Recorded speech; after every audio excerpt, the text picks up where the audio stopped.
1924 మధ్యలో ఈ సోకాల్ వైఎస్ఆర్సీపీ నాయకులు 1924 మధ్యలో ఎంతమంది వచ్చారు? అప్పుడు హిందూయిజం కాదా? హిందూ దేవుళ్ళు కాదా? రాముడు శిరస్సుని ఎరగొట్టినప్పుడు బొత్స సత్యనారాయణ ఎక్కడున్నాడు?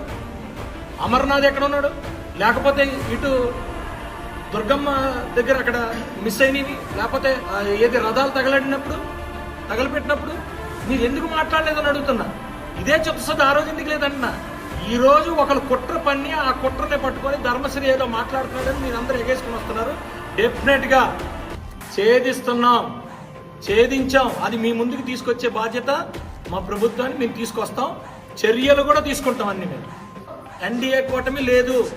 సనాతన ధర్మం కోసం కానీ ఏ ధర్మం కోసమైనా ఏ మతం కోసమైనా 100% చిత్తశుద్ధితో పనిచేసే ఈ కూటమి ఎన్డీఏ కూటమి 100% తీసుకుంటాం. కానీ వైఎస్ఆర్సీపీ పార్టీ ఈ రాష్ట్రంలో ఉన్న టెంపుల్స్ అంతటినీ నాశనం చేసిన వాళ్ళు ఏదో వచ్చి ఈరోజు చెప్తానంటే దయచేసి ప్రజలందరికీ చెప్తున్నా, వీళ్ళు కుట్రలు బయట పెట్టే టైము అతి త్వరలో ఉంది, రోజుల్లోనే ఉంది. మీరు దయచేసి హోల్డ్ చేయండి. ఎందుకంటే అదంతా టెక్నికల్గా మీ ముందుకు తీసుకురావాలి. టెక్నికల్గా తీసుకురావాలంటే అథెంటికేటెడ్ డిపార్ట్మెంట్స్ రావాలి.